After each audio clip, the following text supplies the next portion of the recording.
Venezuelan Attorney General Tarek William Saab denounced destabilization attempts by the Venezuelan far-right together with Colombian paramilitary groups. In Palestine, Israeli occupation troops carried out several raids in the West Bank. Authorities reported at least 16 people detained and many others injured. And in Russia, President Vladimir Putin met with Indian Prime Minister Narendra Modi within the framework of the 22nd Russia-India Summit.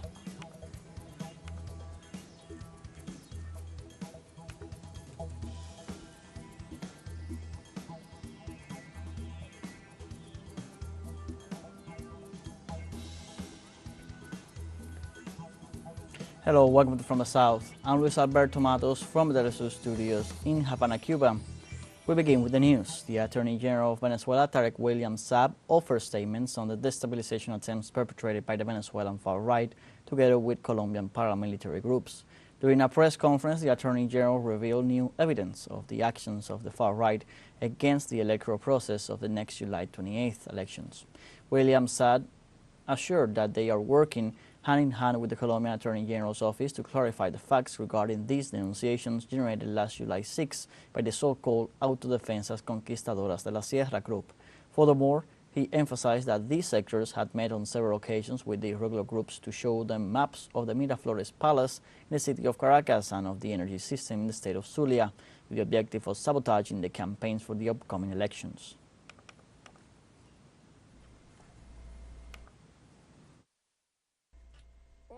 Today, I've also made contact with a link that is in the Colombian territory, who has informed us, okay, see this detail that is worth of knowing. 2 months ago in La Guajira, Colombian Guajira, they contacted this group, paramilitary group. These subjects, these subversive subjects outside the law, qualified as paramilitary group in Colombia of far right, they sent a first emissary that identified himself as a member of the opposition of the Venezuela government and contacted known leaders of this sector. Afterwards, 3 meetings were made in a restaurant. This was communicated to me, this emissary that is in Colombia. The former paramilitary chief of the United Self-Defense Forces of Colombia, Salvatore Mancuso, disclosed more information about plans of the Venezuelan far-right that sought the support of armed groups to destabilize Venezuela. The action sought to carry out a coup d'etat and assassinate the president, Hugo Chavez. In an interview to the Venezuelan news agency, the former paramilitary explained that several leaders of the Venezuelan right wing intended to bomb the Miraflores government palace, the military base of La Carlota, and assassinate the then president Hugo Chavez. Mancuso indicated that groups of Venezuelan opposition leaders were able to gather paramilitaries with the ultimate purpose of shedding blood on Venezuelan soil. He also detailed that the paramilitaries received advice from Israel to carry out violent actions, ambushes, and tortures. In view of the destabilizing plans that the far-right seeks to carry out in Venezuela, Mancuso called not to get involved in processes of violence and war. Instead, he said that there is the path of dialogue.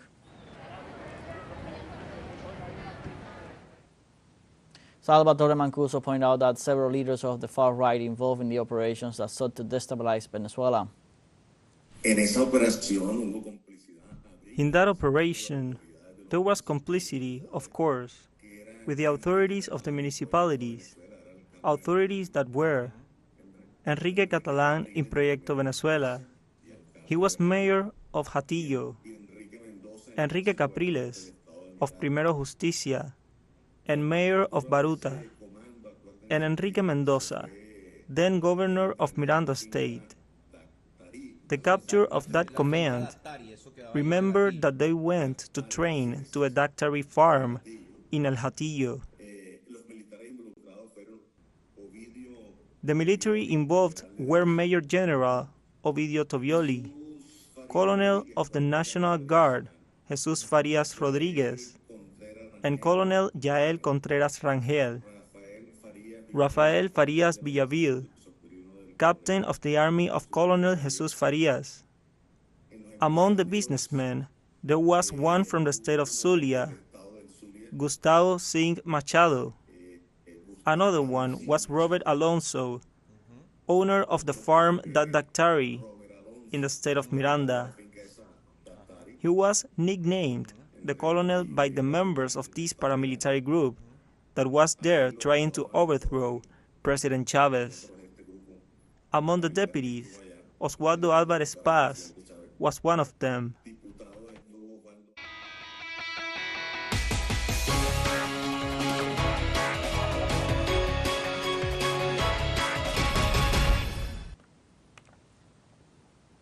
In Venezuela, a group of opposition mayors declared themselves independent and announced their support for the presidential candidacy of Nicolás Maduro for the July 28th presidential election.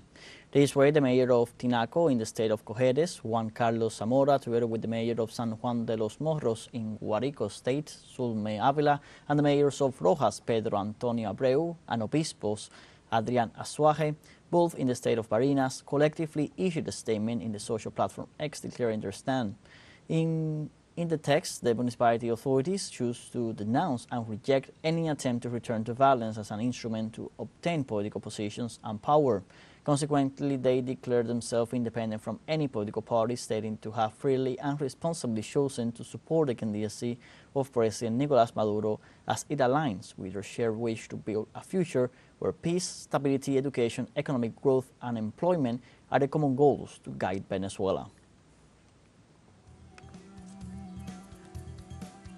Let's now take a short break, but remember you can join us on TikTok at teleSUR English, where you will find news in different formats, news updates, and much more.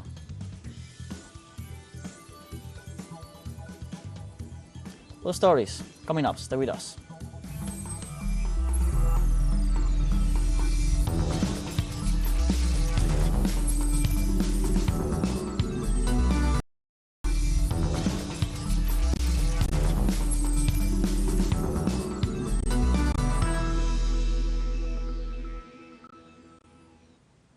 Welcome back. The Interior Ministry of Cuba denounced on Monday in a national television program that a new plan designed, directed, and financed from the U.S. to carry out violent actions in Cuba was prevented from coming into fruition. In this sense, they generated an investigative process focused on the facts and the people involved. The second chief of the specialized body of the Investigation Directorate of the Interior Ministry, Colonel Victor Alvarez Valle, said that as a result of the investigations carried out by the specialized bodies of the ministry, Ardenis Garcia Alvarez, a 40-year-old Cuban citizen from the province of Cienfuegos, resident in the U.S. since 2014, who left the country illegally, was arrested. He stated that the detention occurred in November 2023 after Ardenis Garcia arrived in Matanzas in an a-quarter motorbike carrying firearms and ammunition for the purpose of recruiting people and spark an armed uprising.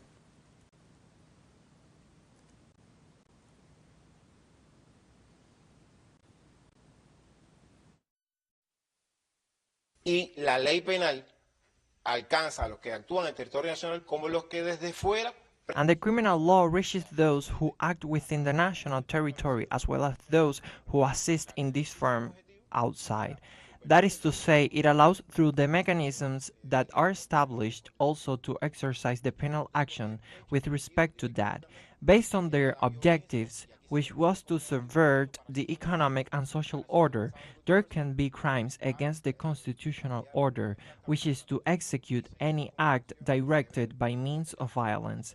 And here the intention was to commit violent acts. That is what the weapons are for. That is what they intended to recruit people for, to change what is established in the Constitution. And we continue with severe penalties, in this case of up to 10 years in prison.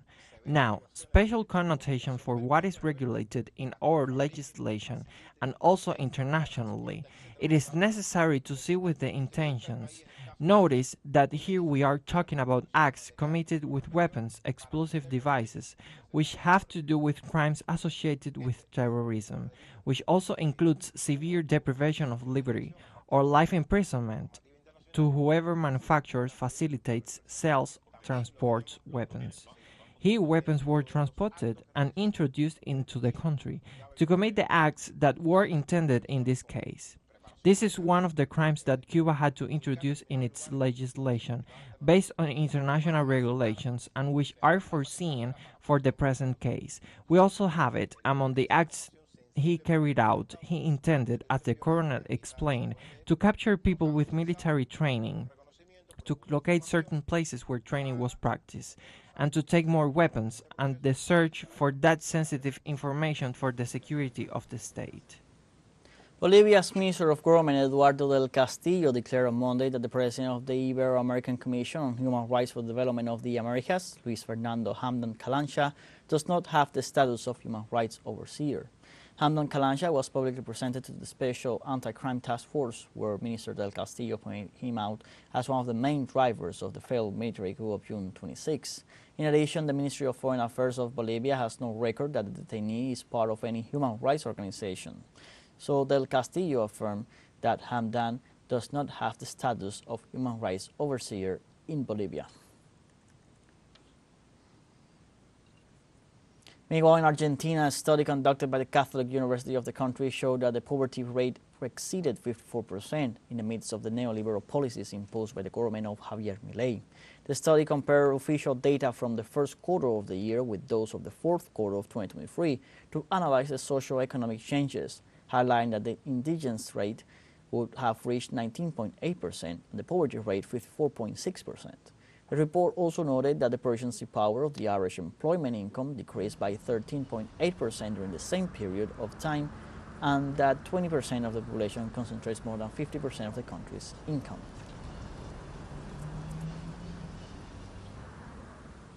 The heads of states members of Mercosur and Bolivia agreed this Monday on the need for the organization to function as a platform for market access and to deepen trade exchanges both regionally and extra-regionally. In a statement, Mercosur member states expressed their interest in transforming the regional bloc into a competitive platform for its international insertion and an efficient instrument to expand trade with third countries or groups of countries, both in the region and in the rest of the world, and to generate more dynamic trade flows. They also expressed their interest in deepening trade agreements with Bolivia, Colombia, Ecuador, and Peru, as well as resuming contacts with El Salvador, Dominica, and Panama in order to reach trade agreements with Mercosur. We have a final short break coming up, but before we invite you to join our WhatsApp community for our English-speaking audience. You can scan the QR code on screen to join directly, share the link to reach more people. Constant news coverage of Latin America and the Caribbean as well as the rest of the world. Final short break, don't go away.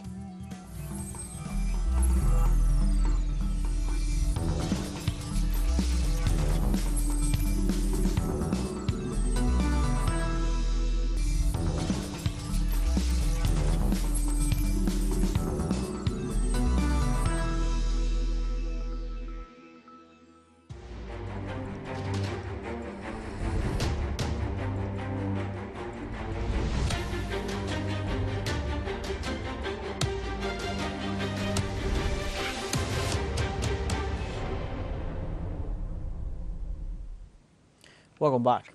In Palestine, at least 16 people were detained and several injured in raids by the Israeli army in the occupied West Bank. Meanwhile, the occupation forces stormed with a large contingent of military vehicles and bulldozers the city of Tulkarem and the camp of Nur Shams, where they destroyed infrastructure, surrounded hospitals, and arrested media workers. Moreover, in the camp of Askar, 3 children and a young man received head wounds from bullets fired by Israeli soldiers.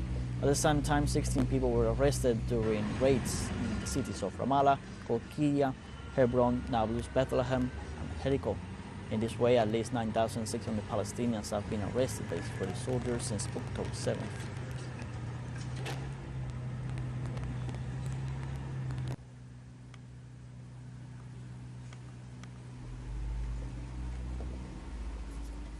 The Special Rapporteur of the United Nations, Francesca Albanese, denounced on Monday the Western media's silencing of Israel's crimes in the Gaza Strip. Albanese shared in a message on her social media X a statement from the Foreign Press Association denouncing the ban on access to Gaza for international journalists and asking what Israel does not want them to see in Palestinian territory. She further argumented that the fact that the Western media no longer talks about Israel's genocide in Gaza and the oppression of Palestinians anywhere under Israeli rule does not mean that genocide and oppression have ceased. Meanwhile, the Palestinian Health Ministry reported that at least 38,000 Palestinians have died since the start of Israel's genocidal war in Gaza since October 2023. In this context, the UN Secretary General Philip Lazzarini reported on Monday that nearly 200 of his employees have been killed in the Gaza Strip since the beginning of the aggression by the Israeli occupation forces.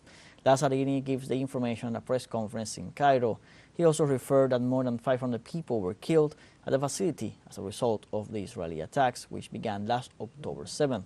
In addition, the head of the UN agency reported that Han Yunis, he succeeded in reopening an UNRWA health center after it was severely damaged last January.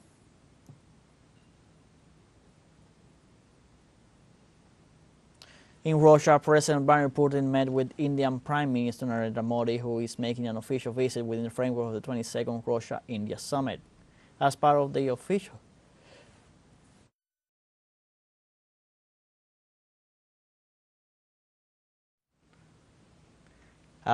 official events, the Indian Prime Minister took part in a wreath laying at the Tomb of the Unknown Soldier in Moscow.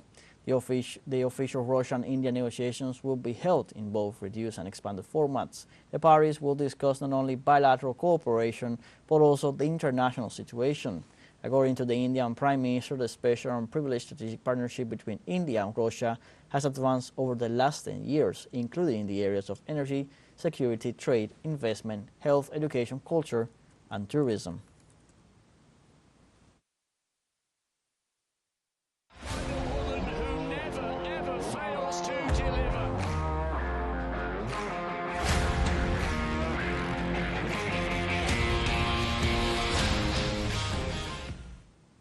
On Tuesday, the Copa America semifinals kick off as 4 teams face to reach the tournament's final. Ahead of the long-awaited final that will take place next Sunday, the Copa America 2024 edition approaches its semifinal stages in a midweek that will see Argentina take on Canada in a match, as Uruguay will face Colombia in the other. In this sense, defending champions Argentina have lived up to the expectations in the tournament as they top Group A with 9 points from 3 matches and beat Ecuador 4-2 on penalties in the quarterfinal. The Canadian team were also part of the denomination group and were runner-ups with 4 points, winning their semi-final berth via 4-3 penalty shootout against Venezuela. For their part, Uruguay have dominated all their matches in Copa America thus far, finishing Group C with 9 points, scoring 9 goals and conceding just once. They beat Brazil 4-2 in penalties during their quarterfinal match.